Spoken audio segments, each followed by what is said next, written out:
Close असतं. शनिवारची meeting होती, कालचीही meeting होती, बराच वेळ गेला, त्याच्यामुळे आपल्याला यूट्यूबवरती येता आलं नाही आणि ते नियोजनामध्ये असल्यामुळे आपल्याला ते करावं लागलं. आज 1 डिसेंबर जवळपास लकी ड्रॉचा आपण 92वा दिवस आपण साजरा करणार आहे. थोड्या वेळात आपण शनिवार, रविवार आणि सोमवार म्हणजे जवळपास 28, 29 आणि 30 ह्या तिन्ही दिवसाचे एकत्रित आपण कुपन काढणार. म्हणजे जवळपास 60 कुपन गोल्ड विजेतेचे आणि 3 कार विजेतेचे.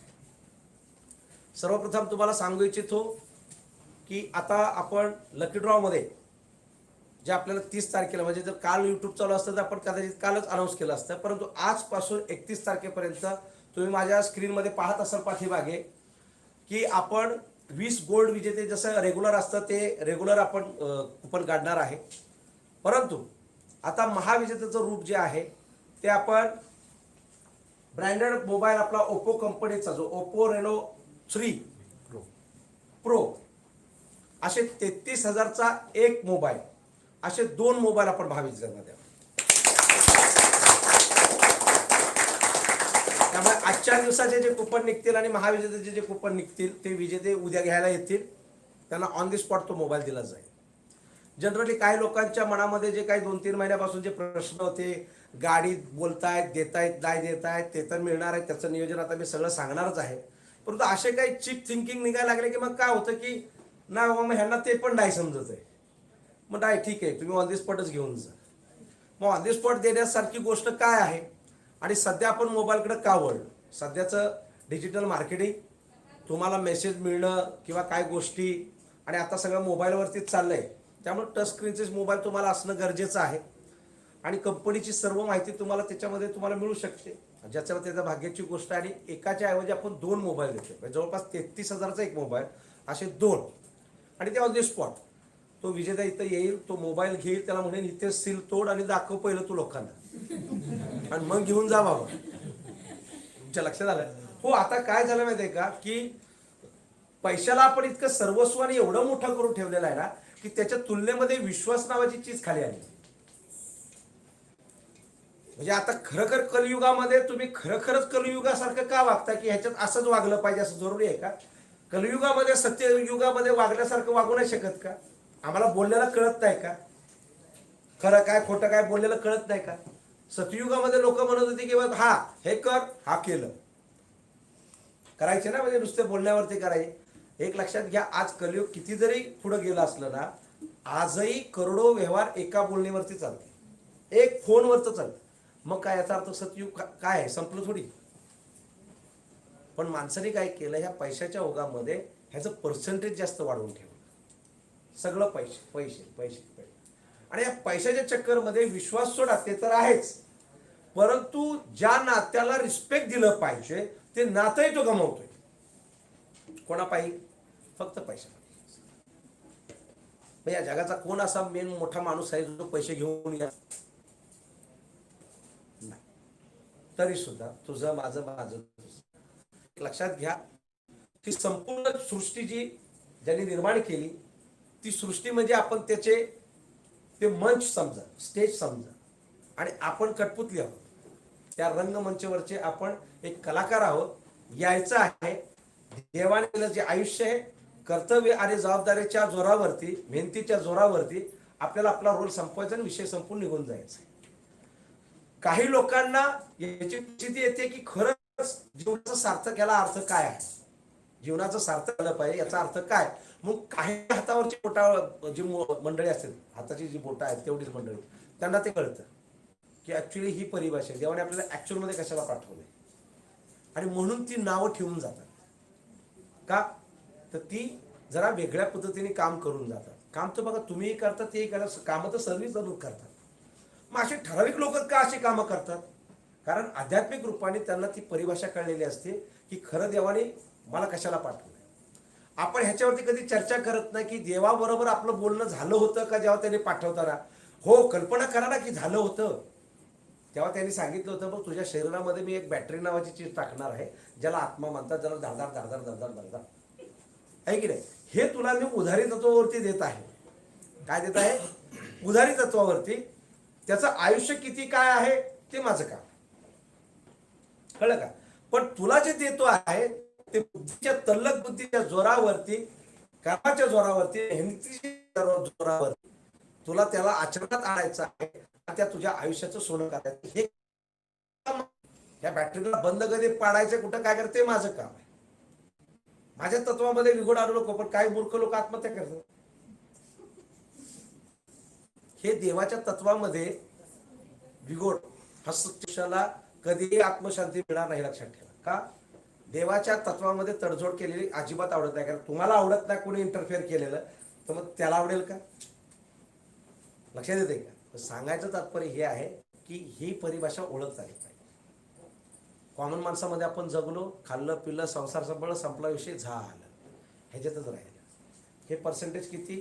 तर अगदी 99.99%. म्हणजे 1%चा विषय झाला की तेवढ्याच एकट्या माणसाला कळतं का की बाबा जीवनाचं सार्थक काय? मग बाकीची मंडळी नक्की करतात काय? बाकीची मंडळी फक्त नावाला मंदिरात जाऊन हे करणार, तेवढं ऐकायचंय, बाहेर यायचंय, हा मी जातो, मी करतो, मला काहीतरी तुम्ही समजा, विषय संपला. पण मी काय मुळात नाही तसं. हा काय प्रकार झाला? काही लोक तर मंदिरात गेली पण नाही तरी हिट झाली. असं आहे की नाही? अशी मंडळी आहेत ना. सांगायचं तात्पर्य काय? त्यांनी डायरेक्ट ती परिभाषा ओळखली की खरंच माझा जन्म कशासाठी झाला. तुम्ही स्वतः विचार करा. कोणाचं भलं करायचं म्हटलं की एकही माणूस तुम्हाला दिसत नाही. बघून घे माझं लग्न कसं थाटामाटात चाललं. काय कळलं? हे लग्नामध्ये 100-500 लोक पाहिजेत. वाढदिवस मनवत असेल तर 5-50 मंडळी पाहिजे. का? कळलं पाहिजे वाढदिवस कोणाचा, लग्न कोणाचं आहे. म्हणजे हे करताना तेव्हा ती माणसं तुम्हाला पाहिजे. पण भलं करायचं म्हटलं की कोणाला करायचं? माझ्याकडे काय बघू. मग वाढदिवसाला कोण येतं? पिकनिकला सिट्टी मारलं की कोण येतं? रात्री बसायचं म्हटलं की कोण येतं? मग ही मंडळी येतात कुठनं?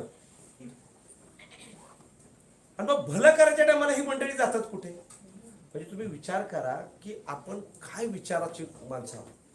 आणि हे चुकीचं आहे. हे चुकीचं. पण तरी सुद्धा माणूस स्वतःला कमीपणा लेखण्याचा अजिबात तो विचारच करत नाही. तुमच्या लक्षात येते का? अजिबात येत नाही. म्हणजे काय? एवढं काय असं झालं? बाकीच्या सगळ्या गोष्टी कळतायत, हेच का कळत नाही? तेव्हा असा बुद्धीमधला जो डोक्यामध्ये जी बुद्धी नावाची गोष्ट आहे, तिथं काय स्क्रू ढिला होतो का टाईट होतो का काय असं पाठ होतो? इथे मात्र असं वागायचं. असं अचानक काय होतं? बाकी सगळ्या गोष्टी कळतात, ही गोष्ट का कळत नाही? कोण घेऊन जाणार? अहो तुमच्या आयुष्यामध्ये हे खास कळगे येणारच. तुम्हाला प्रवास असं सोपा वाटेल का की होऊ शकतं? आता आपण जर समजा तुम्ही समजा चिपळूणला जायचं म्हटलं, कापसागत आहे रस्ता एकदम. का देवाला म्हणतं बघ मी चाललोय, बघ तुला माहिती आहे मी जातो म्हणजे विशेष नाही, तुला रस्ता कापसासारखा बरोबर आहे. घाटबीट एकदम एकदम खाली, घाटात गाडी गेलीच नाही, एकदम रस्ता मला एकदम सरळ ठेवा असं असतं का? काय मध्ये ब्रेक येत नाही, स्पीड ब्रेकर येत नाही का, खड्डा येत नाही का, वळण येत नाही का, घाट येत नाही का, काय येत नाही? असं नसतं. अपेक्षा आणि गृहीत धरणं याच्यामध्ये अंतर आहे. आपण काय होतो माहिती का? गृहीत धरून बसतो. तेव्हा माझे सगळे स्वप्न मी पाहतोय ते सगळेच्या सगळे पूर्ण झाले पाहिजे. अपेक्षा धरू शकता, पण आपण गृहीत धरून बसतो. आणि गृहीत धरल्यामुळे काय होतं? जर एखाद दुसरं स्वप्न पूर्ण नाही झालं तर फार मोठं दुःख लावून बसतो. का? कारण गृहीत सगळे स्वप्न धरलेले, पण बाकीचे स्वप्न पूर्ण झाले त्याचं काही सुख आनंद मनवणार नाही, नाही झालं तर जास्त दुःख मनवत बसणार. हे कोणाचं काम? आणि विश्वास, आता हा जो शब्द आहे काही लोकांची तर नावं पण असतात. ठीक आहे, मुळात तो किती विश्वास हे मला माहित नाही, पण विश्वास हा जो शब्द आहे जो एकमेकांवरती टाकण्याचा प्रश्न असतो, तो शब्द असतो का हो? एक कल्पना करा, तुम्ही ट्रेनमध्ये चढता आहात किंवा बसमध्ये चढता आहात, हे चढायचं, हे बस चढायचंच आहे आता पहिली शेडी, आणि तुमच्या डोक्यामध्ये आलं की ते मेलं चालवणार तर माझं नातेवाईक नाही, ते नेल का मला? बघा मी काय म्हणतो, मग तो ट्रेनचा चालक असो, मोटरमॅन असो, रिक्षा चालक असो, बस चालक असो, कुठलाही चालक झाला, आपण जर असं अविश्वास प्रत्येक ठिकाणी जर हे करायला गेलो तर कुणीच पाऊल ठेवणार नाही. पण तिथं विश्वास ठेवतो ना, मग तो कुठल्या अनुषंगाने ठेवतो? पैसे दिले म्हणून काय झालं? अहो बसची तिकीट 10 रुपये फक्त. 10 रुपयात हा लाख मोलाचा ध्येय तुम्ही चढवता ना, त्याच्यावरती विश्वास ठेवू.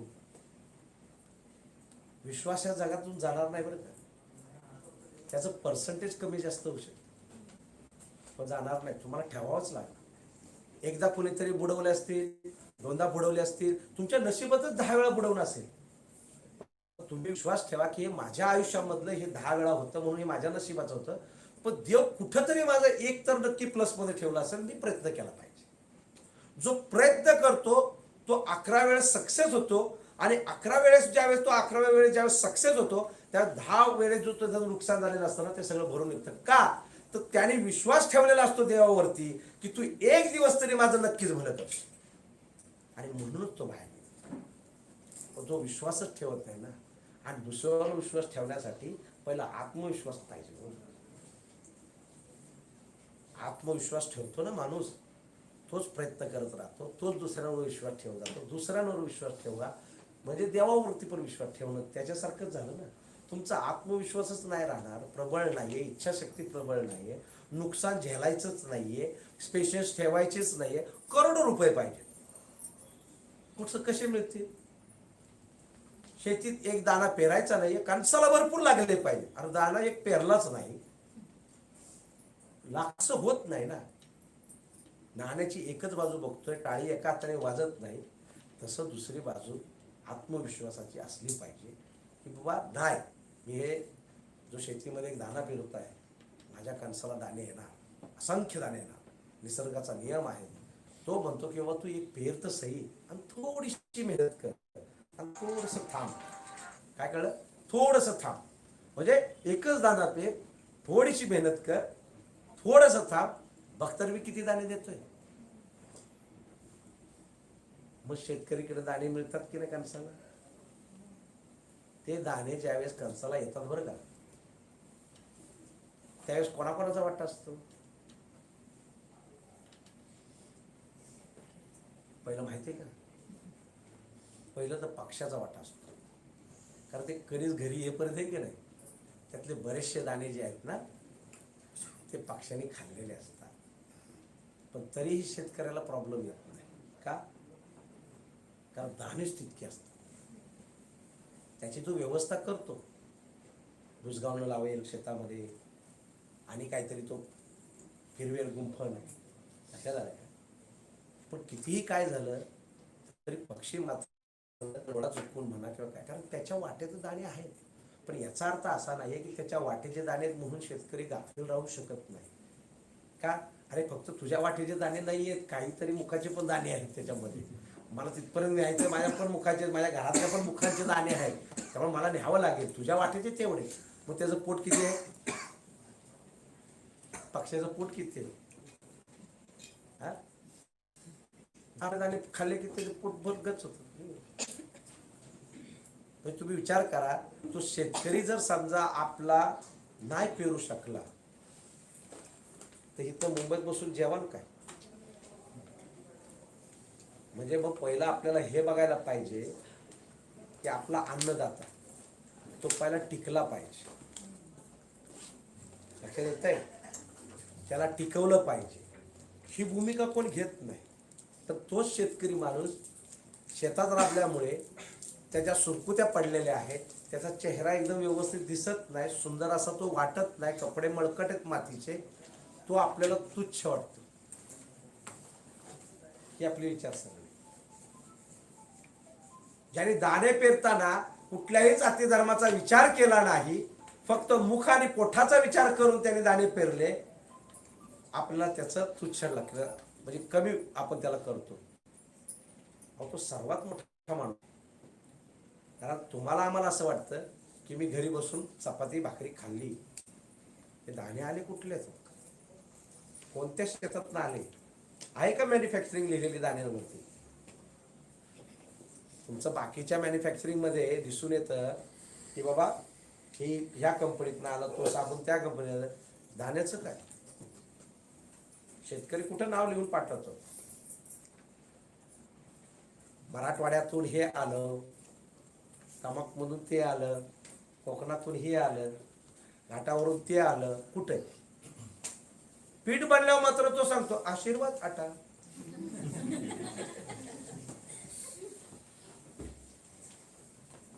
त्याला दाद देणार तुम्ही?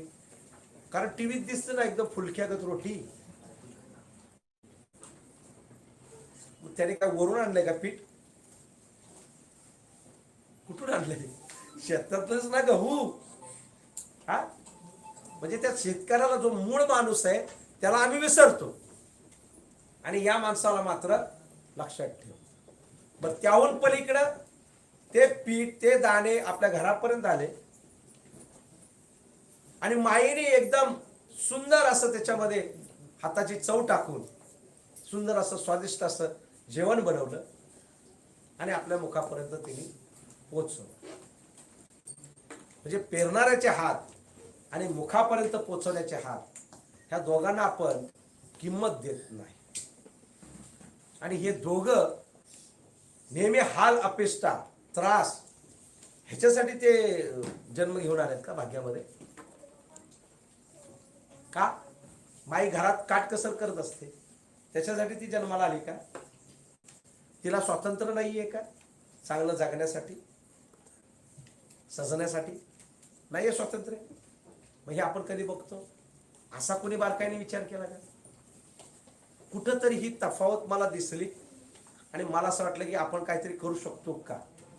एखाद्याची खरंच मदत करू शकत असाल तर निश्चितच कराय. नाही करू शकत असाल करू नये. पण करू शकत असाल तर एक पाऊल आपण समोर जाऊन केलं पाहिजे. मला जरा दिसतंय तू पण एक घास खा. ह्याच्यातच आपुलकी आहे, माणुसकी. हे माणूस हळूहळू काय विसरत जाते का? ह्याचा जर विसर पडत गेला तर तुम्हाला माहिती आहे पुढं काय होऊ शकतं? येणाऱ्या 20 वर्षानंतर, येणाऱ्या 50 वर्षानंतर, येणाऱ्या 100 वर्षानंतर कोण आहे? हेच तर जगणार आहेत ना. आज आपलं जर एंडिंग चाललंय त्यांची सुरुवात झाली.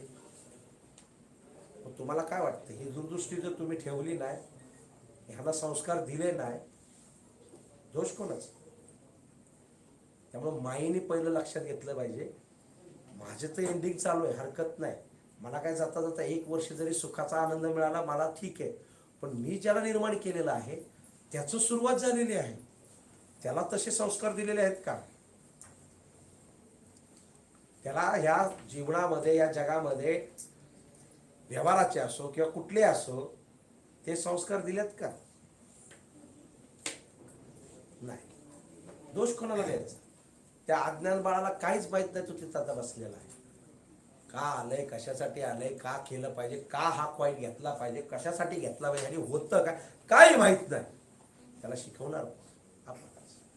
मग ते संस्कार चांगले झाले पाहिजे. माईने ठरवलं तर महाराजांसारखे मुलं घडवतात की घडवतात? तुम्ही स्वतः विचार करा की या सृष्टीचं जे निर्माण झालेलं आहे ते माईला अनुसरून झालेलं आहे आणि तिला फार मोठा वाटा दिलेला आहे निर्माण करण्याचा. म्हणून माई बाळाला जन्म देते हे विसरू नका. आणि कुठेतरी मॉडर्न कल्चरच्या चक्करमध्ये कपडे घातल्यानं तुम्हाला माईच म्हणणार आहे, कपडे न घातल्यानं पण माईच म्हणणार आहे. काही लोकांचा मॉडर्न कपडे घातले की त्यांना वाटतं की नाही माई नाही मॅडम, लेडी. आता लेडी काय आणि मॅडम काय, ती हाय कोण नक्की? काय बोलायचं काय समजत? पण ह्याच्यात आता गरीब आणि श्रीमंती हे तुला भारीच प्रकार आहे. गरीब माणूस, गरीब माई अगदी अंग झाकून बिकून संस्कारिक राहणार. श्रीमंत झाले की कपडे अर्धवट. हे काय ओळख आहे? आम्हाला श्रीमंत समजा बरं का, कारण आम्ही असं राहतो म्हणजे आम्हाला श्रीमंत जा. अरे तू तसे चांगले कपडे घालून जा भरून का राहिली तर तुला काही श्रीमंत नाही? अरे तुझ्या कर्तृत्वाच्या आणि नेतृत्वाच्या द्वारा तुला बघून ही पोरं वेगळे समजतायत ना, त्या मुली वेगळ्या काढतायत. किती तुम्ही इंग्रजीत बोलला आणि किती पुरुषाच्या पलीकडे गेला, जावं ना. जा ना, काय हरकत नाही. तुमच्या पहिनाव्यामध्ये जा, विचारसरणीतून जा. कपड्याच्या देखावानं तू दाखवू नका की आम्ही पुढे गेलो. ही कुठली परिभाषा दाखवण्याची? आणि त्या माईने त्या मुलीला संस्कारच दिले नाही की चपाती बनती कशी. अहो मग ती डॉक्टर इंजिनियर जी पण काय बनणार आहे, खाणार काय आहे? चपातीच ना. हा, डॉक्टरचं काम करून आल्यानंतर घरी खाणार काय आहे? आईने शिकवलंच नाही. मुलगी उपाशी, नाही तर बाहेरचं बर्गर खाते.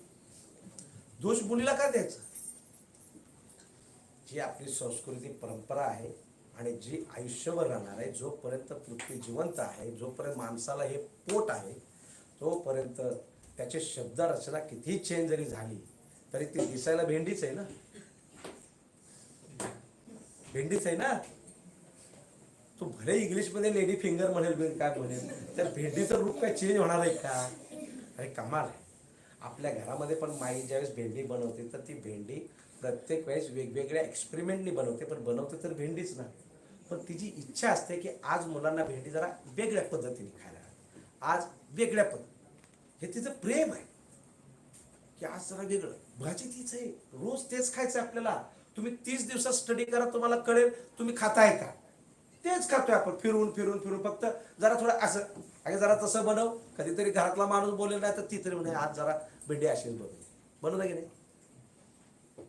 तेच खायचंय, फक्त मनाला समाधान की हे जरा थोडं वेगळ्या पद्धतीने खाले. आज खूप सुंदरच भेंडी लागते, आहे की नाही. आणि सगळे लपडे या जिभेचे, ठेवत तर इथे काहीच नाही. जिभेवर एक कण पण ठेवत नाही, पण चुचले मात्र लय मोठे. हा, आणि ते पोट त्याचे चोचले काय नसतं. तो म्हणतो काही टाका, मी फक्त भरा, फक्त मला प्रॉब्लेम काय नाही. तुम्ही चांगलं टाका नाही तर खराब टाका, काय टाका, वाट गज भरलं पाहिजे. काय तुमच्या लक्षात येते. मग खरं नशीबवान कोण? पोट. कारण चोचलं हिने ठेवलं, ह्याला समाधान मिळालं, तिच्याकडे काय राहिलंच नाही. का राहिलं? लक्षात येते का? तर माझं एवढंच माइंड म्हणणं आहे की तुमच्यामुळे मुलं घडतात, मुली घडतात. मुली आणि मुलगा ह्याच्यात आपल्याला अंतर नाही, पण तरी न समजता आहेच ना.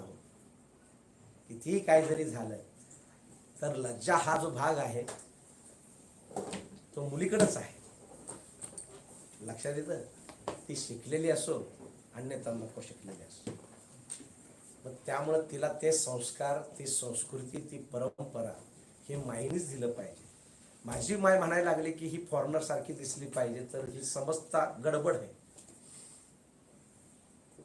नेतृत्व, कर्तृत्व ठीक आहे, पहिनाव्यात नको. माईसाठी माझा फक्त जर कधी अशी गोष्ट झाली तर मी फक्त पहिनाव्याबद्दल बोलेन. बाकी माई एक नंबर, एक श्रेष्ठ माई आहे. तिचे नंबर मध्येच, एक नंबर मध्येच आहे, तिचा दुसरा नंबरच नाही. पण तो नंबर टिकवणं तिच्या हातात आहे. बरं, लक्षात आलंय का? आणि हे म्हणजे माझं आपुलकीने ही गोष्ट आहे. असो, विषय निघाला म्हणून हे करतो. एक 7-8 आपण एक ऑप्शन, जसे मी आता काही गोष्टी सांगतो आहे डिसेंबरचं नियोजन म्हणून, जे काय काल 2 दिवसामध्ये जी काय मीटिंग झाली. आणि फाउंडर मेंबरशिप, फाउंडर सभासद असल्यामुळे मला सर्वांना सांगणं गरजेचं आहे की कंपनी आता कुठल्या सिच्युएशनमध्ये आहे किंवा किती वर चाललेली, कुठल्या वस्तुस्थितीमध्ये आहे, त्या हिशोबाप्रमाणे आखलेलं आपलं डिसेंबरचं आता नियोजन. लोक काहीही विचार करत असतात. विचार करायचं काय त्याच्यात? कंपनी जिवंत आहे, तुमच्या समोर आहे. गेले 3 महिने, आता 4था महिना आपण लकी ड्रॉचा आपण काम करतो आहे. ही चांगली गोष्ट नाही, कार्यरत आहे. तुम्ही ऐकत आहात तिकडे न्यूजमध्ये की बाबा ही गेली कंपनी, ती गेली, ते काम, त्याच्या नोकऱ्या गेल्या, ह्याच्या. आपलं काय आहे का? परंतु एवढ्या मोठ्या गराड्यातून एक माणूस जीव तोडून बोलतो आहे, प्रयत्न करतो आहे, आणि आपली नाव कशा पद्धतीने सुखरूप चालेल, कशा पद्धतीने तिला पार लागेल त्या साईडला जायचं आपल्याला, हे चांगलं नाही का? उलट सर्वांनी ती सहकार्याची भूमिका घेतली पाहिजे, सहकार्याची, सहभागी होण्याची भूमिका घेतली पाहिजे. लक्षात आलं का? अशा काही गोष्टी आहेत. आता मी काही पॉईंट्स वाचतो. पहिलं तर हे कळलं की आपण आता मोबाईलचा offer direct on the spot, म्हणजे ह्याचा काही विषय आता पेंडिंगचा राहणार नाही. ठीक आहे. तर पहिली गोष्ट म्हणजे अशी आहे की आपण जे काय शेअर पॅकेजेस घेतले होते त्यांचे आपण शेअर पॅकेजचे ॲग्रीमेंट नव्हते दिले. तर सिनियर्सला सर्वांना सांगू इच्छितो किंवा किंबहुना खालचे जे कोणी असतील कस्टमर ज्यांचे शेअर पॅकेजचे ॲग्रीमेंट बनले नसतील तर सिनियर्सकडून जाणून घ्या की त्यांना एक फॉर्मॅट दिलेला आहे. त्या फॉर्मॅटच्या माध्यमातून तुम्ही सगळी एंट्री द्या डॉक्युमेंटची, जेणेकरून तुमचे जे ॲग्रीमेंट्स आहेत ते ॲग्रीमेंट्स तुमचे लगेच मिळू शकतात. सिनियरला फॉलोअप करा. डन. हे झालेलं आहे. त्यानंतर आता विषय असा येतो की कालच्या आठवड्यामध्ये आपण गोव्याचा विषय धरला होता. 8 दिवसामध्ये कोणी काय केलं तर गोव्याला. मला कदाचित उद्या बातमी मिळेल, परंतु ते कानावरती येत आहे की गोवा कदाचित आपला कॅन्सल होतोय. का होतोय? आपण नाही करत. सरकारचे काही नियम लॉकडाऊनला धरून चाललेले आहेत. तर आपल्याला तिथं जाऊन अडकायचं नाहीये, कळलं का? म्हणून आपल्याला 99% तर मला हे दिसतंय की आपल्याला गोव्याला जाता येणार नाही. आपण एक दोघं गेलो असतो तो भाग वेगळा झाला असता. पण 450 लोक 500 लोकहून जास्त लोकांना घेऊन जाणं तिथं अडकणं ते जमणार नाही. त्याच्यामुळे उद्या मला फायनली कळलंच, मी याच्यावरती पुन्हा मी बोलेलच, पण 99% मला तो कॅन्सल भाग दिसतोय. आता त्यामध्ये काही लोकांचं पहिलं प्रश्न क्लिअर करतो. काय? आता ज्या 8 दिवसामध्ये जो विषय होता 30 तारखेपर्यंत ज्यांनी बिझनेस आणून देणं किंवा जे काय क्वालिफायर झाले असतील, तर मी तुम्हाला असं वाटलं की बाबा नको आम्हाला पैसे रिटर्न पाहिजे तर पैसे रिटर्न घेऊ. अन्यथा गोव्याला जो काही खर्च होणार आहे तो मी उद्या किंवा परवा जेव्हा पण मला डिक्लेरेशन कळेल की आपल्याला हा खर्च येणार होता तर तो खर्च तुम्हाला मी वाढवून देईन. म्हणजे तुमचे पैसे काय मी असेच गोव्याच्या नावावर घेणार नाही. तुम्हाला ठेवायचे वाटले तर मी तुम्हाला देईन.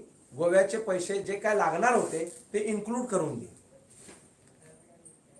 म्हणजे शब्द म्हणजे शब्द. नाही वाटलं तुम्ही तुमची मुद्दल घेऊन जाऊ शकता. क्लिअर आहे का पिक्चर? असं उद्या व्हायला नको गोव्याच्या नावावरती पैसे घेतले आणि आता हे काय झालं, तुमचे पैसे घेऊन जायचे, घेऊन जा. ठेवता तर गोव्याचं जे काय आता येईल काय पण असेल, 30,000 असेल 40,000 असेल, जे पण काय असेल ते आता मला सांगतील, सांगाल का की काय, तर ते मी तुम्हाला वाढवून देईन. डन. फक्त जेवढे क्वालिफायर झाले तेवढे. आजपासूनचा विषय नाही आहे. आता विषय असा आहे आपल्याकडे की आपल्याकडे नेकलेस प्रकार आपले अल्टो कार अचिव्हर्स जे अवॉर्ड्स प्रकार, आणि आता आपण सिनियर सिटीजनच्या काही गोष्टी करतो आहोत. फेब्रुवारीपर्यंत आपल्याला कुठलंही मैदान मिळणं झालंय. आणि त्यामुळे होतंय काय की आपल्याकडे एखादं छोटंसं फंक्शन घ्यायचं म्हटलं तरी ते मिळत नाही. आणि जर समजा फेब्रुवारीच्या एंडिंगला मिळालं किंवा समजा मार्चमध्ये मिळालं, मग मी ते छोटं मार्चमध्ये करण्यापेक्षा एकदमच आपण मोठं करूया ना एप्रिलमध्ये. कारण एप्रिलमध्ये सर्व काही गोष्टी ओपन होत आहेत सरकारच्या म्हणण्यानुसार, सांगण्यानुसार. त्याच्यामुळे मला असं वाटतं की याचा एक फार भव्य दिव्य मोठा सोहळा झाला पाहिजे. ह्या अनुषंगाने तुम्हाला ह्याची रूपरेषा उद्या तुम्हाला मी पुन्हा लाईव्ह सांगेन. परंतु आपण हे सगळं काय करतोय एप्रिल महिन्याच्या अनुषंगाने करतोय. हे तिन्ही पुरस्कार तिथं आपण क्लिअर करू. ज्येष्ठ नागरिक हा जो कालपर्यंतचा विषय होता किंवा काय होता, मी एक्सटेंड काहीच केलं नव्हतं. परंतु तुम्हाला जर द्यावंसं वाटत असेल किंवा नाही खरंच संधी मिळते आहे, ह्या शनिवारपर्यंत तुम्हाला जर ज्येष्ठ नागरिक ॲड करायचं असेल तर करू शकता, काय प्रॉब्लेम नाही, कारण आपल्याकडे वेळ आहे. पण या शनिवारपर्यंत मी डेट काय एक्सटेंड केली नाही, मी काहीच केलं नाही. पण ते करत असताना आपण त्यांना सांगितलेलं आहे की इकडून लोक म्हणतात माझं काय पेंडिंग आहे, माझं हे पेमेंट नाही आलं किंवा ते नाही आलं, तर आपण त्यांना ऑथॉरिटी देतोय की त्यांचं जे पेमेंट पेंडिंग आहे, जे त्यांना दिसतं आहे ते त्याच नावावरती तुम्ही कन्वर्ट करू शकता. ते कन्वर्ट करत असताना तुम्ही FD ला कन्वर्ट करू शकता किंवा महाराजा कार्डाला कन्वर्ट करू शकता. आणि तुमचे जे पेंडिंग पेमेंट आहे त्याचे 4 स्वरूप आहेत. पहिलं स्वरूप आहे RCCचे, जर कोणाचे 10,000 रुपये 200 येणं असेल पूर्वीचे, तर ते तुम्ही करू शकता, यूज करू शकता, वापरू शकता, ज्याचं त्यालाच मात्र लक्षात ठेवा. दुसरं जे ग्रोसरी बिल ऑक्टोबरपर्यंतचे ज्यांनी बिलं पाठवली असतील आणि ते म्हणतात किंवा बिलं आमची आली नाही किंवा काय, ते पैसे तुम्ही ते यूज करू शकता. पुढे येण्यासाठी. आम्हाला आता हा विषय संपवायचा आहे, कंपनी लेवलला संपवायचा आहे, कारण ही साखळी पद्धतची कंपनी नाहीये, कोणत्याही प्रकारची नेटवर्क मार्केटिंग कंपनी नाहीये. फाउंडर मेंबरशिप क्लोज करायचं चाललेलं आहे, ज्येष्ठ नागरिक पुरस्कार क्लोज करायचं चाललेलं आहे, कारण आपली ही याच्यामध्ये पद्धतीमध्ये कंपनी बसत नाही. त्यामुळे पहिलं कन्फ्युजन काढून टाका की जोडाजोडीचे धंदे करत बसायचं नाहीये. फक्त आपण अनुमती काय देतो आहे की तुम्ही जे काय इन्व्हॉल्व्ह झालेला आहात सभासद म्हणून, तुमच्याच घरातला एखादं लहान बाळ किंवा एखादा ज्येष्ठ नागरिक जर ते उर्वरित राहिला असेल तर कृपया करून त्यांची नोंदणी घेऊन ते सगळं संपवून टाका. तुम्हाला वाटलं की माझं कुटुंब सगळ्यामध्ये आहे, माझ्याकडे प्रत्येक माणसाला गणेश आपल्याला व्यक्ती रूपाने महाराज कार्ड आहे किंवा ज्येष्ठ नागरिक पण झाले, बरं झालं. आता हे माझं घर झाल्यानंतर जर मला असं वाटलं की जर वेळ खरंच आहे आणि मी बाजूवाल्याचं करत असेल तर तुम्ही करू शकता, अन्यथा करायची काय आवश्यकता नाही. म्हणजे कधी कंपनी अशी म्हणते का? हे MLM मध्ये असं होत नाही. MLM मध्ये करा, अजून आणा, ह्याला जोडा, त्याला जोडा. मी गेल्या 20 महिन्यापासून लोकांना सांगत आहे की जोडाजोडीचं प्रकरण इथे आपल्याकडे नाहीये, पद्धत नाहीये.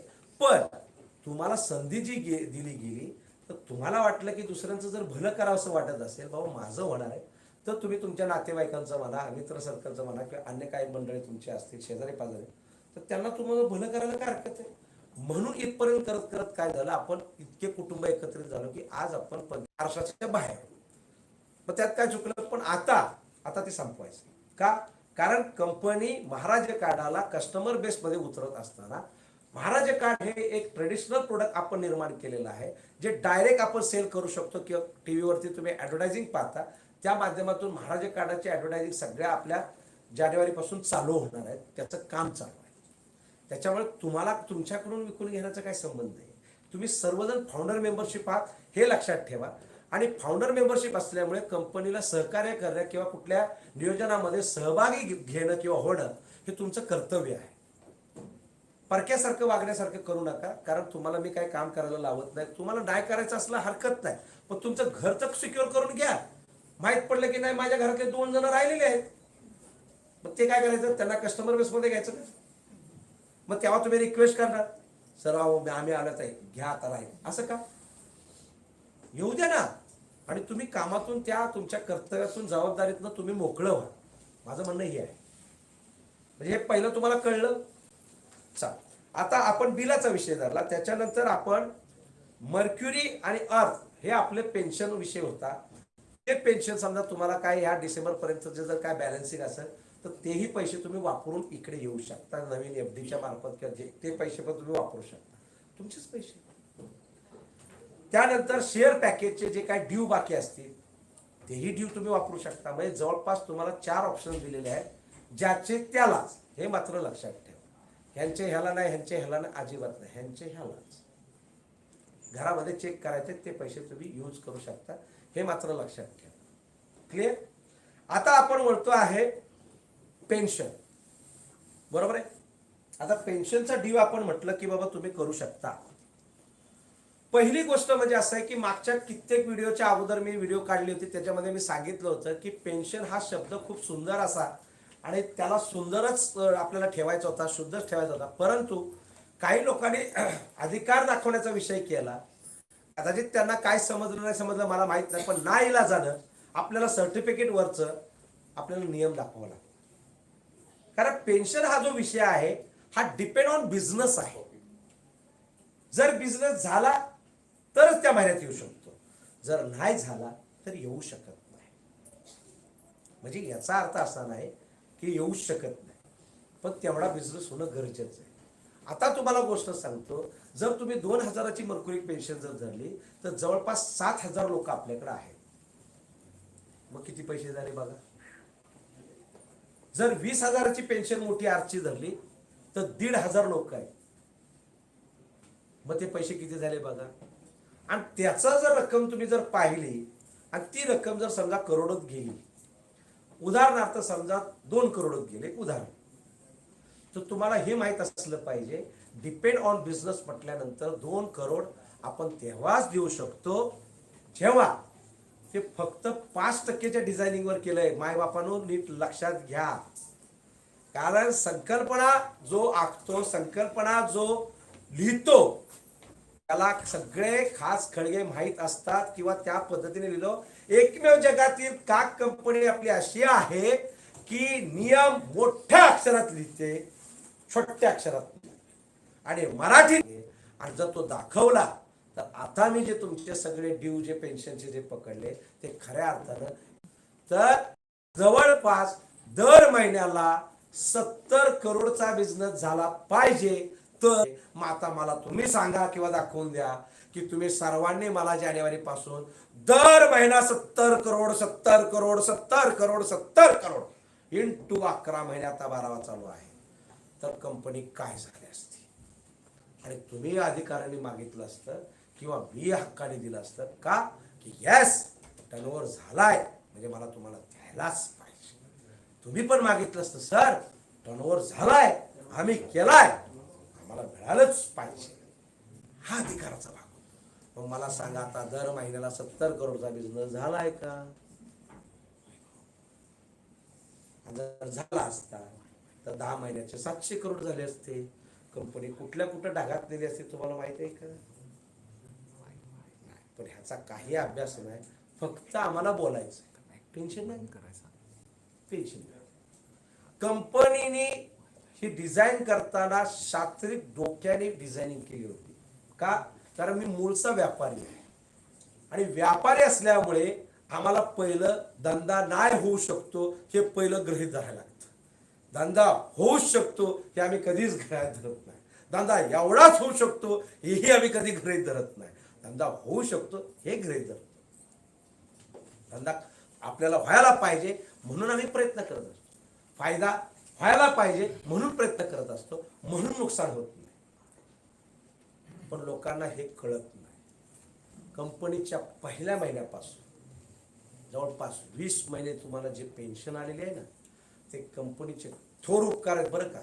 तुम्ही या गोष्टीला माना अथवा नका माना, पण मी तुम्हाला सिद्ध करून आहे.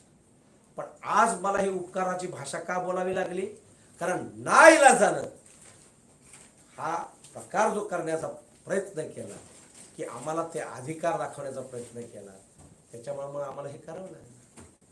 बरं तुम्ही नाही म्हटलं सर, तर तुमच्यातली 4 मंडळी जरी आम्हाला प्रश्न करायला लागले किंवा जर अशा पद्धतीने जर करायला लागले तर काय करणार मला सांगा बरं. नाईलाजानं मग नियम दाखवावा लागला. मी 20 महिने गेले 20 महिने कुटुंब कुटुंब कुटुंब म्हणून कंपनी चालवली आणि म्हणून मी बऱ्याच गोष्टी पदरात घेतल्या. पेन्शन नियमाला सोडून तत्वांना सोडून तत्वांची कॉम्प्रोमाइज करून जाऊ दे रे आपलीच माणसं आहे खाव असू दे असू दे. पण त्या असू द्याने माझ्याकडे तिथे ग्राफ लागलेला जाता जाता तो ग्राफचा फोटो काढून घेऊन जा आणि मग कॅल्क्युलेशन करा आणि मग तुमच्या लक्षात येईल की कंपनीने संपूर्ण 20 महिन्यामध्ये जी पेन्शन दिली ती तब्बल 40 करोड रुपये दिली. किती दिली.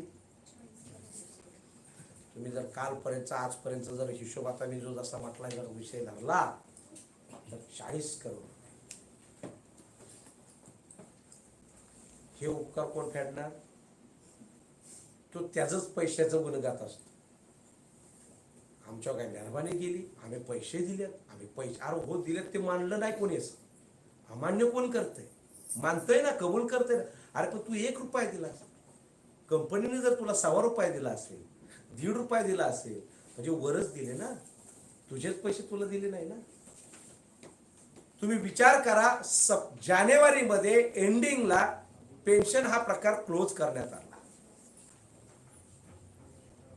ज्यांनी जानेवारी मध्ये जर समजा पैसे दिले असतील उदाहरणार्थ 10,000 पेन्शनचे, तर तुम्ही 2,125 प्रमाणे 11 महिन्याचे मोजा, जवळपास 23,000हून जास्त रक्कम होते. आणि जर समजा ती तुम्हाला गेली तर तुमचे पैसे इथे राहिले किती किती राहिले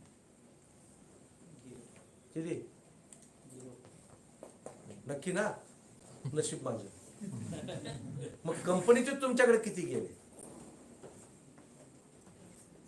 13,000. 11 महिन्यात तुम्हाला डबल रक्कम मिळाली, त्याहून किंबहुना जास्त. ते पण डिडक्शन कर. काय चुकलं का काय माझं. फक्त केवळ कुटुंब मानलं. कुटुंब. कंपनी मी अजून चालवलीच नाही कंपनी म्हणून, आता तर तयारी करतोय. काय कळलं?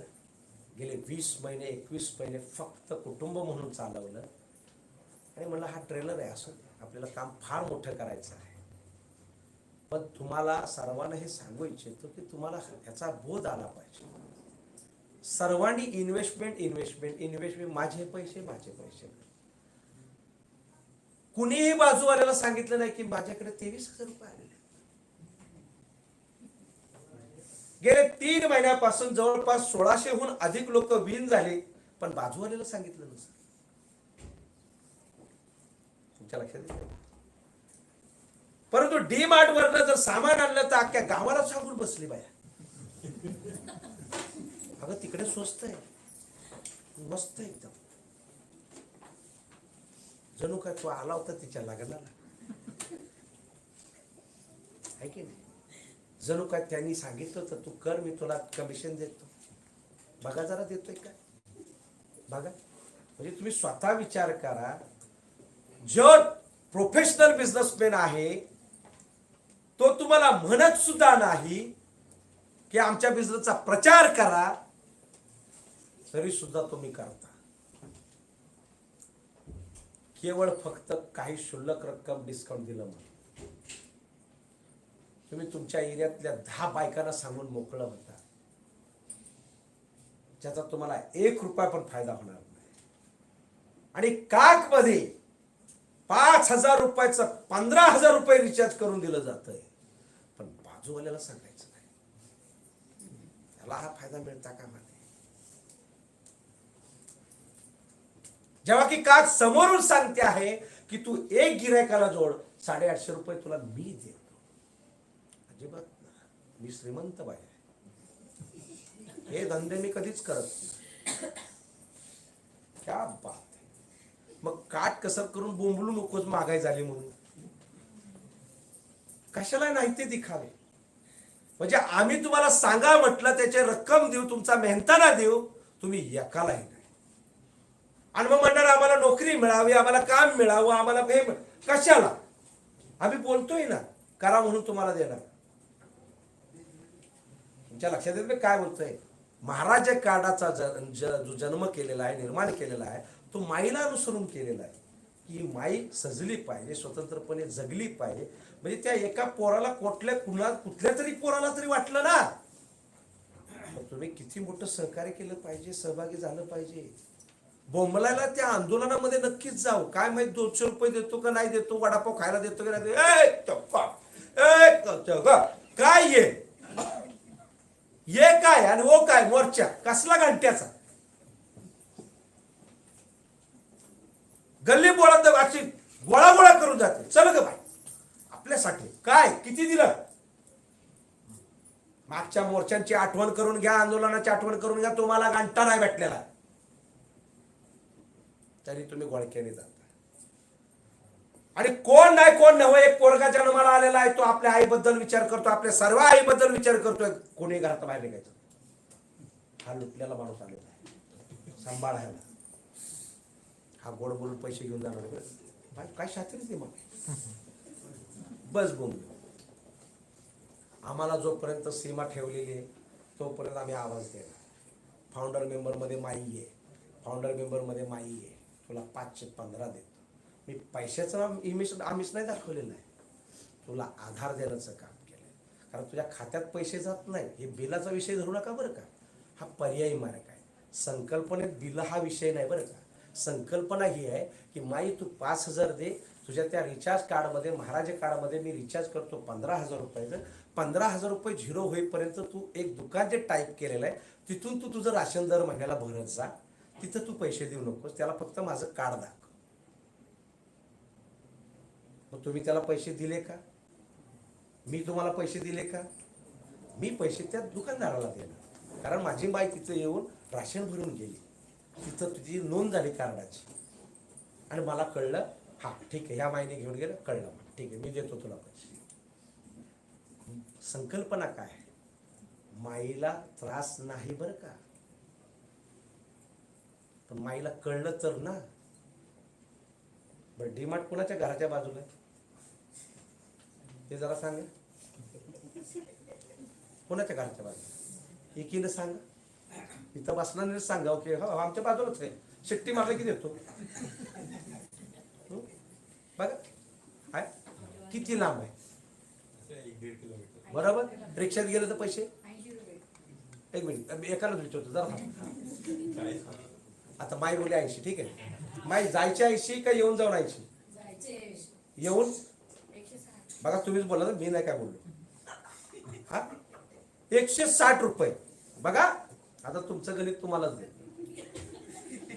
गेलो डीमार्ट मध्ये किती रुपयाचा बाजार घ्या. हा राऊंड फिगर आपण 4000 पकडूया. राऊंड फिगर पकडूया. डिस्काउंट किती मला सांगा ना. मी तुम्हाला रुपयात बोलतो का टेन्शन घेता. बोला तसं मला असतील नाही बरोबर बोला. 5% बोला 10% जे पण बोला बोला. हा 5% म्हणजे 4000 ला 5% किती 200 रुपये. 160 त्याच्यात गेले. आता किती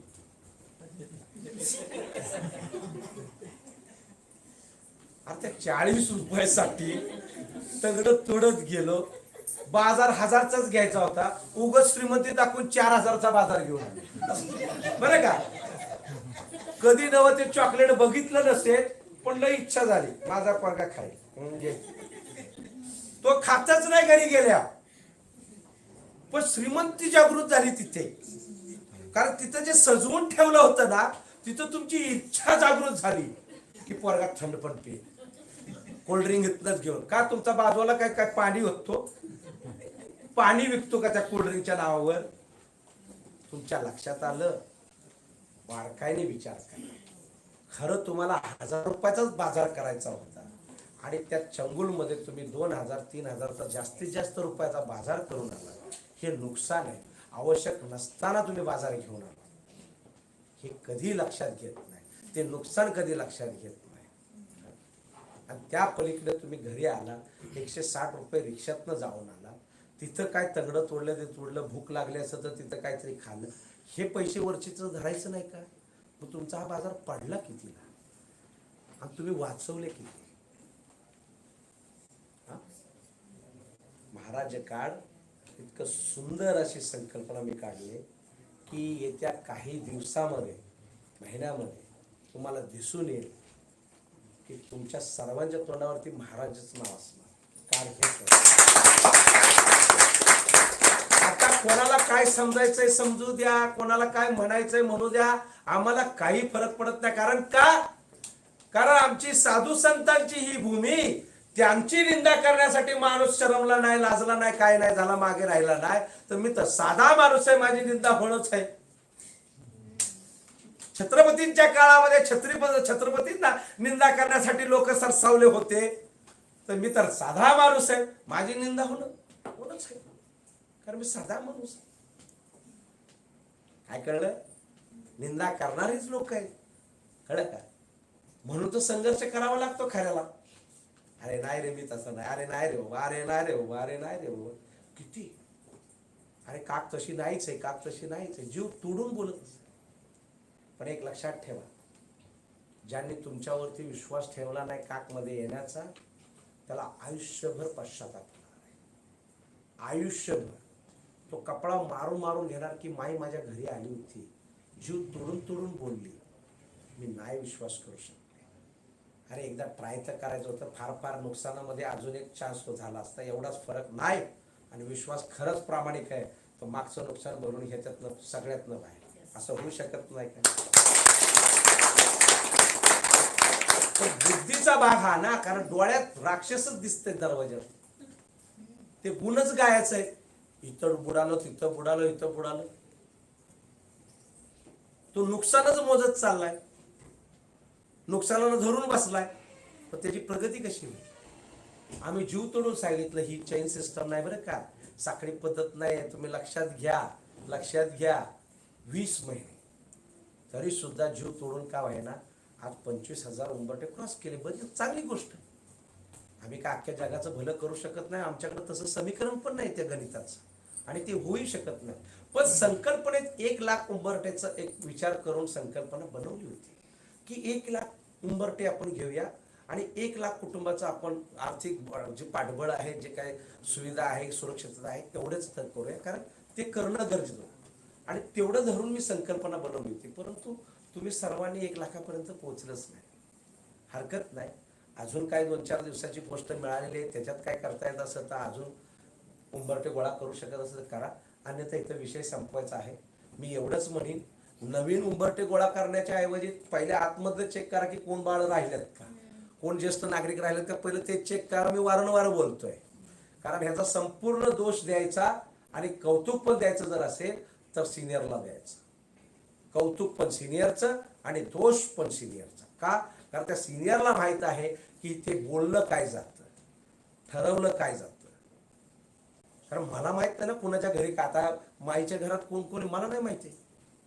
तुम्हाला ज्यांनी जॉईन केलं तर तुम्हाला माहित आहे, त्याला माहित आहे.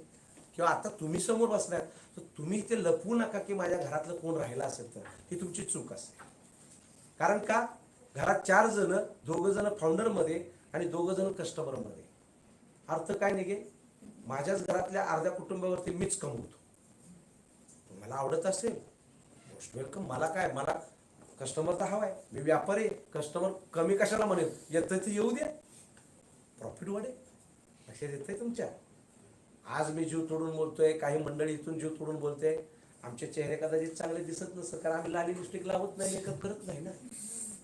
पण हेच महाराजा कार्डासाठी जानेवारीपासून बरेचसे लाली लिपस्टिक लावणारे, तुम्हाला आवडणारे, टेलिव्हिजनच्या माध्यमातून ज्यावेळेस हा ग महाराज कार्ड, छानच बोलली ती सईता मलकर, मी फॅन आहे तुझी. सर कुठे आहे महाराजा कार्ड घ्यायचं?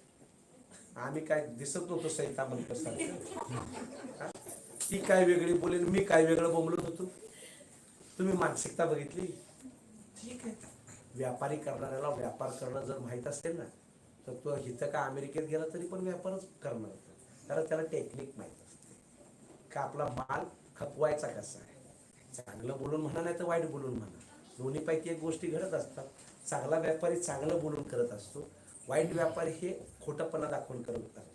बघा ना, ॲडव्हर्टायझिंग करताना मग स्टार येतो, मग कुठले कुठले तरी चिन्ह येतात, मग एकदम धुमस, एकदम मला वाचता येणार नाही असे तुमचे कंडिशन अप्लाय येते. हा म्हणजे काय, काय कळतंय का? त्याला काय म्हणायचं आहे की हे आम्ही खोटं बोललो असं तू समजतो, ते आहे ते खरं, खाली लिहिलंय ते खोटं असं काय नाही, असं त्याचे अर्थच काढायचे ना. ज्याला इंग्लिशमध्ये म्हटलं गेलेलं आहे मार्केटिंग स्ट्रॅटेजी कायद्यांतर्गत. बघा, म्हणजे एका माणसाने दुसऱ्या माणसाला फसवू शकतं, असं बोलू शकतं, असं काय म्हणतं, असं असं म्हणतं नाही का. सांगायचं तात्पर्य हे की तंबाखूवरती कॅन्सर झालेला खराब फोटो असतो तरी तो तंबाखूच खातो. एवढा मोठा फोटो लावून सुद्धा लिहून की हानिकारक आहे तरी तो तंबाखू खातो, सिगरेट पितो. का? विकणारा विकतोय, खाणारा खातोय. हे विष आहे ना, मग विकायला नाही पाहिजे ना. पण काय झालं, तू विक रे, लिहिलंय ना, आपण त्याच्यावर सांगू तुला लिहिलं होतं, तू नाही घ्यायला पाहिजे. बघा, एक माणूस काय म्हणतो, त्याच्यावर लिहिलं होतं, तू नाही नेला, तू तुझ्या कर्माने नेलास.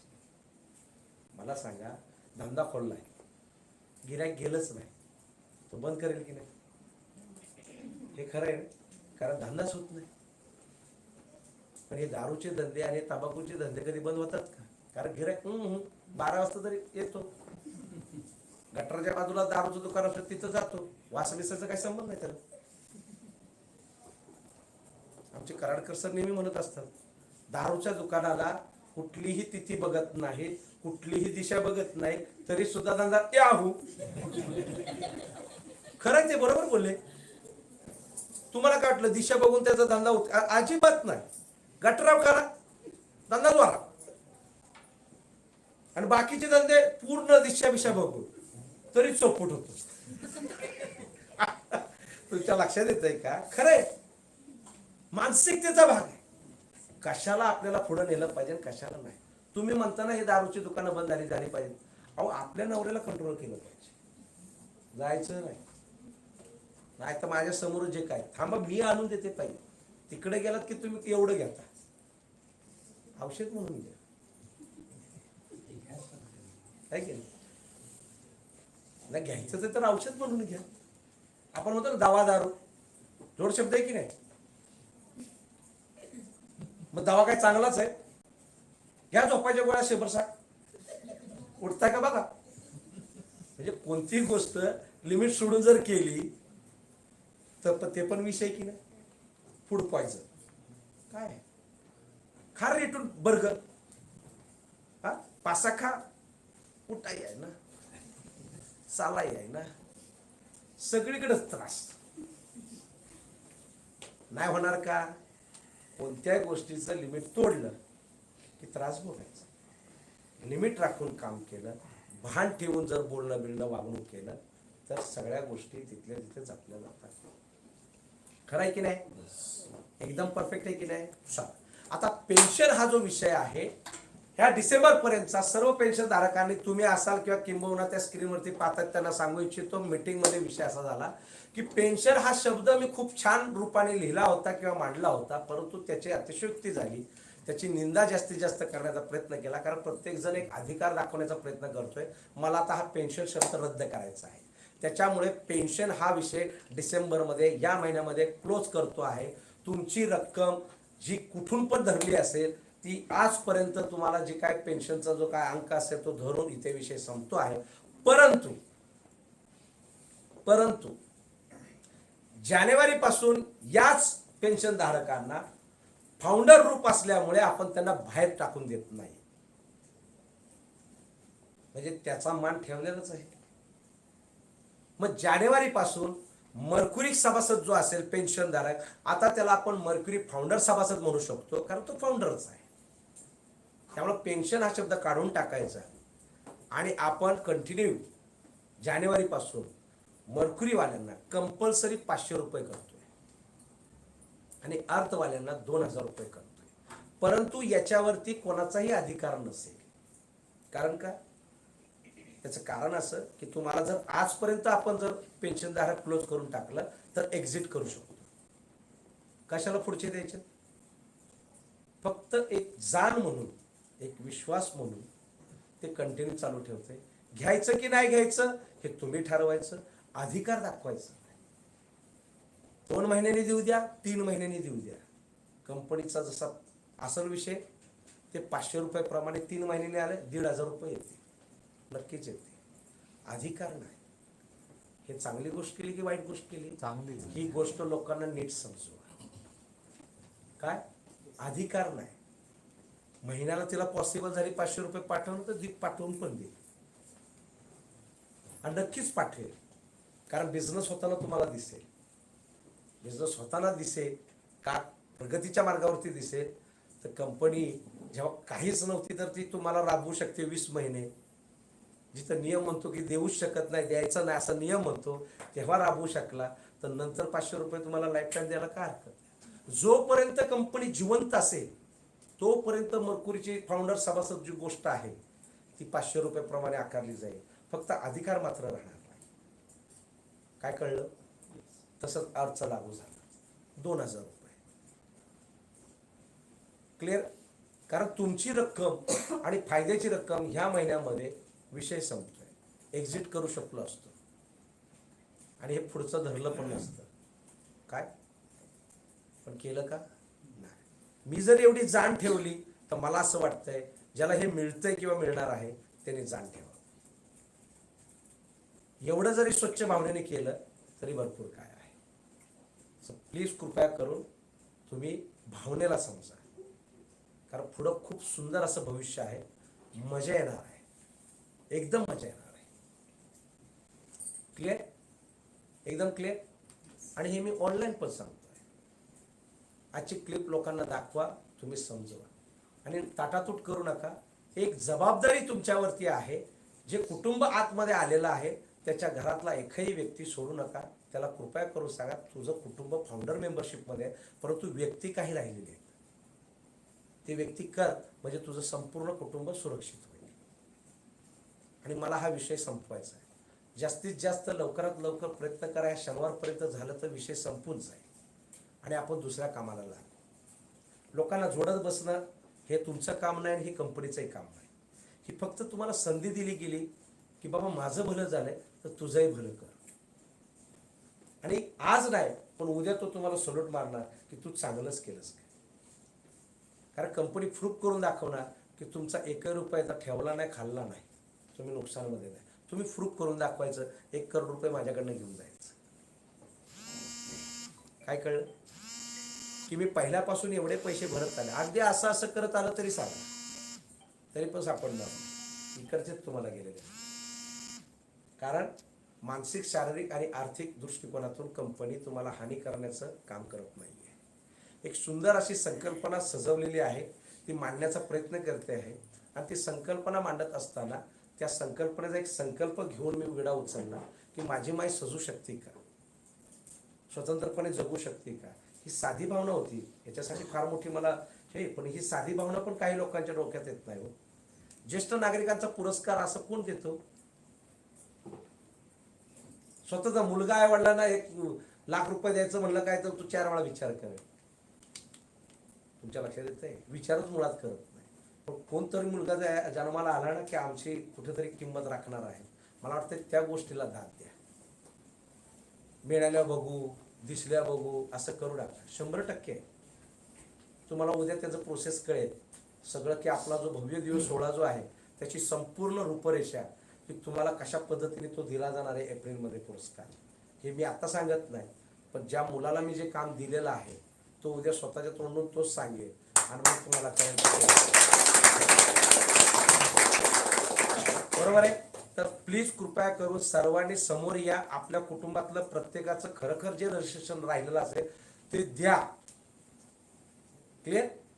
आणि मग काय काम करायचं आहे तर आता आपण येतोय आपले हे जे 11 प्रोजेक्ट आहेत, ज्याला आपण 11 व्यवसाय म्हणतो, महाराजा कार्डाला कनेक्टेड केलेलं, त्यातल्या एका प्रोजेक्टला किंवा एका बिझनेसला आपण पहिली अनुमती देतोय. कारण माईला संलग्न जर बिझनेस असेल तर ते पहिलं आहे राशन.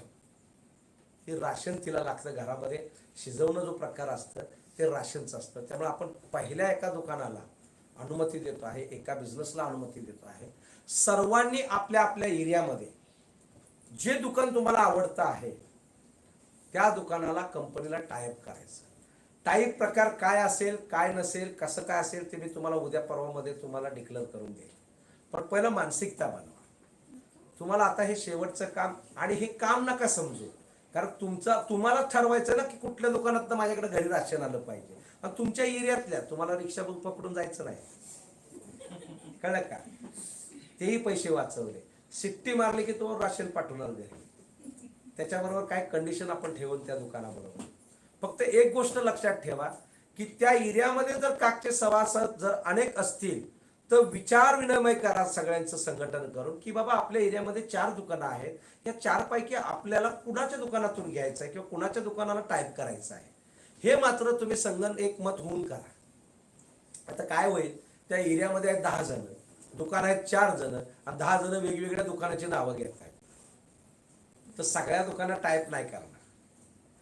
करायचं फक्त एकाच दुकानाला आहे. पण तुम्ही स्वतः विचार करून करायचं की बाबा हे 2-3 ऑप्शन आम्ही ठेवलेले आहेत, त्यातले कुठलं तरी एक आपल्याला करायचंय. कोणतरी एक आपल्याला टाईप नक्कीच होऊ शकतो.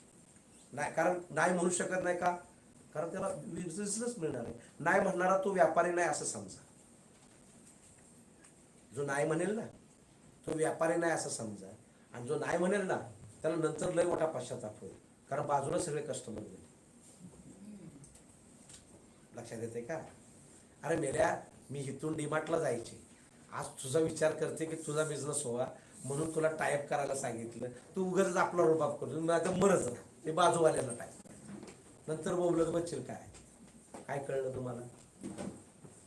म्हणजे ही निवड पण तुमचीच झाली. म्हणजे तुम्ही मला बोलू शकत नाही की कुठलं दुकान टाईप केलं ना, माझ्या ओळखीचं ना पाळखीचं. आणि तुमच्या एरियामध्ये असल्यामुळे तुम्ही जाऊन पण तुमच्या वस्तू चेक करू शकता आणि त्याला सांगू शकता बाबा वस्तू घरी पाठवा. फोन करून पाहिजे तर फोन करून मागू शकता. पण एरियात असल्यामुळे तुम्हाला सर्व्हिस द्यायला घ्यायला सोपी पडेल. हे चांगला विचार नाही का. आपल्याच एरियातलं दुकान, दुसरीकडे जाऊ नका. कळलं. हे मोठ्या मोठ्या व्यापाऱ्यांनी काय केलं, छोटे छोटे व्यापारी जे आहे ना त्याच्यावरती हे बर्डन आणलं. तुम्हाला त्या डिस्काउंटच्या माध्यमातून ह्याच्या माध्यमातून तुमच्या बाजूचा, मी म्हणतो बाजूचा व्यापारी कोणी असू द्या, पण सर्व्हिस तुम्हाला बाजूला देतोय ना, तुमच्यासाठी त्यांनी माल आणला इथपर्यंत, पण त्याला अधिकार नाही काय कमवायचा. 2 रुपये डिस्काउंट मिळतोय म्हणून आपण पावलं तोडत गेलो तिकडे. पैशाचं डिस्काउंट तुम्हाला दिसण्यामध्ये आलं, वाचवलं काहीच नाही, तुम्ही उलट जास्त पैसे देऊन आला.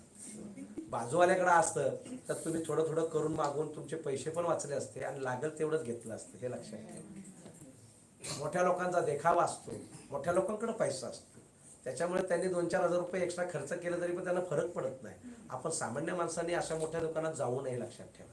कारण का, जीभ चंचल आहे, डोळे चंचल आहे, दृष्टी पडते, सुंदर असं दिसतं, खातं कधीच नाही.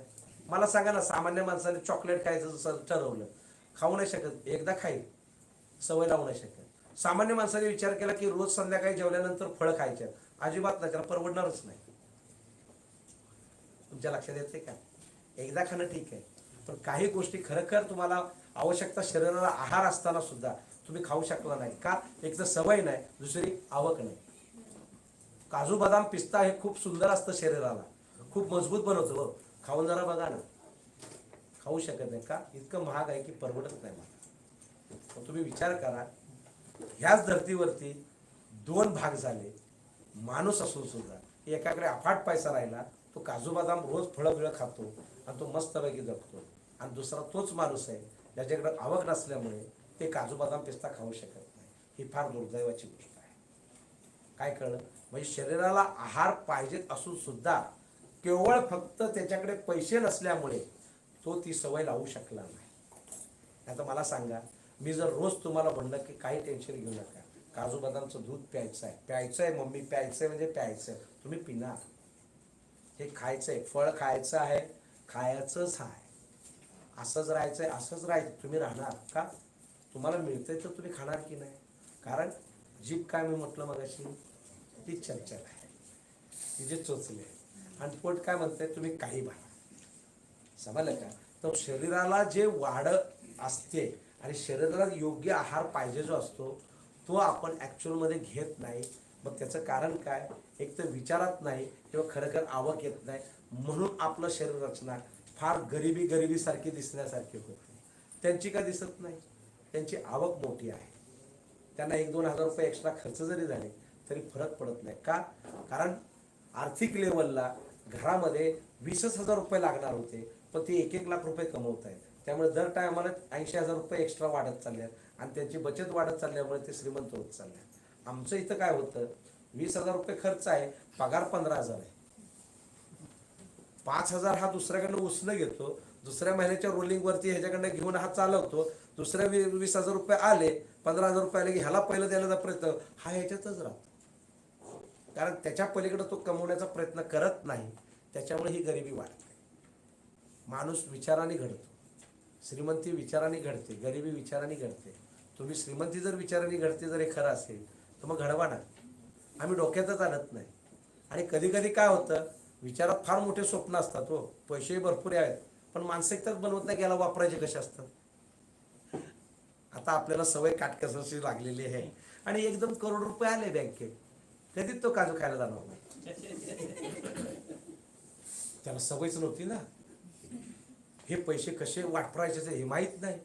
बरं आता काजू खायला सुरुवात करू तर ढळायला लागतात का, ते पचाना झाले का, आम्हाला सवयच नाही ना. कळलं का? आणि कधीतरी मिळलंय न हो मिळलंय म्हणून गप्पागप काजू खाल्ले, काय ही श्रीमंती म्हणायची. तुमच्या लक्षात येत नाही. त्याच्यामुळे पहिली मानसिकतेमध्ये विचारात आणलं पाहिजे की करोड रुपये येणार आहेत, मला त्याला वापरायचे कसे, आहे की नाही. तर ते महत्वाचं आहे. आम्ही पहिलं काय होत नाही, मुलाला विचारलं काय रे तुझं आता लग्नाचं वय झालंय, लग्न करायचं, मुलगी कशी पाहिजे, ऐश्वर्याच आहे. अरे अभिषेक बच्चन दिसतोच का? अरे बोलायचं बोललं की लगेच ऐश्वर्या बोलून मोकळा झालाय. हा जरा बाजूवालीचं नाव घेतलं असतं तर जरा पटलं पण असतं. डायरेक्ट ऐश्वर्याचं म्हणजे मेल्याला तोंडाला पाणी सुटतं ना लगेच.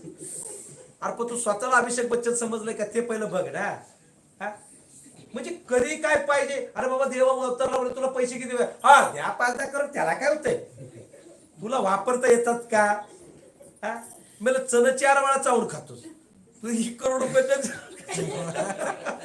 पहिलं तू परीक्षा घेतो म्हणतो की नाही देवा आपले ती परीक्षाच असते की तुम्ही जे म्हणता ना यायचं ते म्हणता तू पहिलं मानसिकतेने पण अरे तू म्हणतो इकडे झालं तिकडं ते माझं इकडं डुबलं तिकडं डुबलं अरे सगळं खरं आहे अरे पण तू मानसिकता अजून बनवलेली नाही त्यामुळे तुला अजून नुकसान मध्ये जायचंय तू म्हण की मी आता तयार झालोय मग तो 11वा चान्स असेल 12वा चान्स असेल नाहीतर मग 100वा चान्स असेल तो सगळं भरून काढतो कारण तो बघतो आयला आत्ता हे मेलं तयार झालेलं आहे ह्याला पैसे द्यायला काय हरकत नाही तर तू देऊ नाही शकत दिलं त्याला माझं एकच कर तुम्ही तो विकली मला बघितलं का ते असंच बसलं लॉटरी लागते म्हणजे भाग्यात त्याची लॉटरी होती पण खायचं भाग्य गेलेलं नव्हतं ते भाग्य गावाचं होतं आणि गावाचं होतं ते एकाला कळतं मी अख्खं गाव झालं मी तुला बघितलं तू मला बघितलं असं करत करत त्याचे तुकडे नंतर माहित पडले की एवढूच हातात येतात लक्षात येतोय का ही अशी मानसिकता त्यामुळं कसं आहे की काय आपण मागतोय काय बोलतोय कसं वागतोय याचं भान ठेवावं तुम्ही 100 करोड रुपये देवाला मागा दुमत काहीच नाही पण 100 करोड प्रमाणे तुम्ही मानसिकता पहिली बनवा आणि त्याची वाटचाल पहिली बघा की 100 करोडच्या या प्रवासामध्ये पहिलं बघायचं किती आहे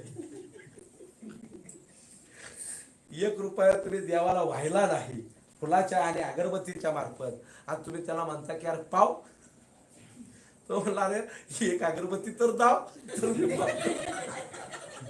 मेला येतो जर गप उभं राहतो असं नाही बाय काहीतरी करणार रे लक्षात आलं का सांगायचं तात्पर्य हे आहे आता तुम्ही पैशाची तुलना करता तर मग पैसे द्या ना 1 रुपयाची अगरबत्ती नाही द्यायचे घरात बसल्या बसल्या मिळतं एवढं भाग्यवंत आहे का आपण नाही सामान्य जनतेने विचार केला पाहिजे बरं तुमच्या वतीने मी नेतृत्व करत आहे म्हणजे काक नेतृत्व करत आहे की नाही आपण एक काहीतरी बनवूया ज्याच्यामध्ये सर्वसामान्य माणसाचं भलं होईल मी कोणाला इथे करोडपती बनवायला आणि लखपती बनवायला आलेलो नाही महाराज काळ हे कुठल्याही लखपती आणि करोडपतीचं कुठलाही अवबिजाक घटक नाही तुम्ही समजूही नये पण एक निश्चित आहे सहकार्य सपोर्ट ही भावना कन्फर्म आहे हे लक्षात ठेवा माईला आधार देण्याचं भावना आर्थिक लेवल महाराज काळाचं स्वरूप आहे जर ह्याला मी लाखात करोडत जर रूपांतर करण्याचा विचार जर केला असता तर हे झालं नसतं